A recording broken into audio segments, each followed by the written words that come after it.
Both of them. Well, and she looks awfully good today, too. She's 84 and still has a fairly, spry walk.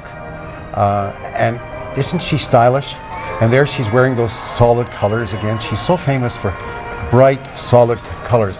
I mean, she's the queen, so she's going to stand out in the crowd. But the very fact that she wears the kind of clothing she does makes her stand out even more. I think in fact, I understand that she deliberately wears particularly hats that are bright and stylish to be seen in the crowd.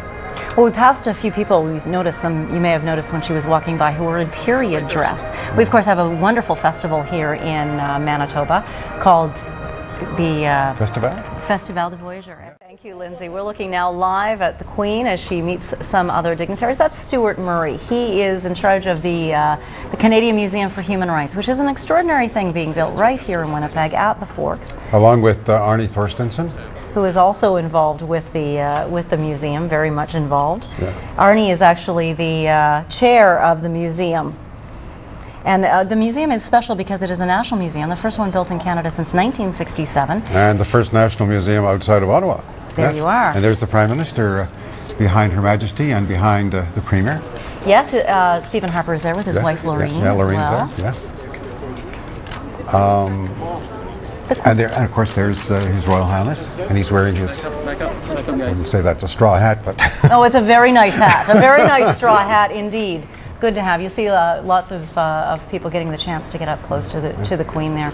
Then the museum, Canadian Museum for Human Rights, is also going to be a great celebration of Canada's role in maintaining human rights. Manitoba's role. We are, of course, we had the Riel Rebellion here. We are the home of one of Canada's great suffragettes, Nellie McClung. So certainly there is a great history.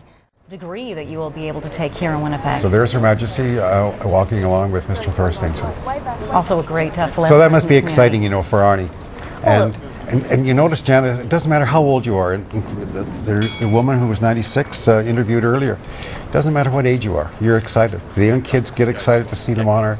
All of us are excited because she doesn't, even though she's been here 6 years, that's over a period of 58 years or more. So. No, absolutely. Yeah. I now ask Your Majesty to unveil the cornerstone of the Canadian Museum of Human Rights, which is dedicated to that most noble purpose.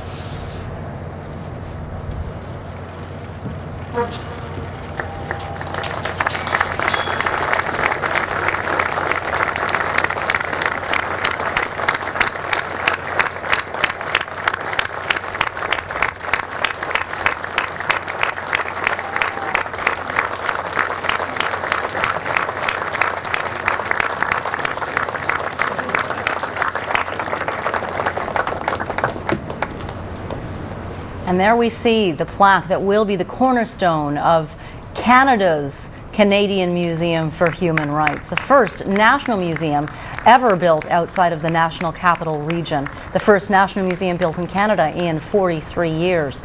On that plaque, in part, this is what it says: "May this museum serve as a beacon of peace and hope for all the people of the world." Nicely put to crown such a lovely museum. This is a historic moment, in the life of Winnipeg and this province. And I think all of us should be very, very proud of what has happened here in just the last few moments. And to have the cornerstone laid by Her Majesty, I don't think it gets better than that.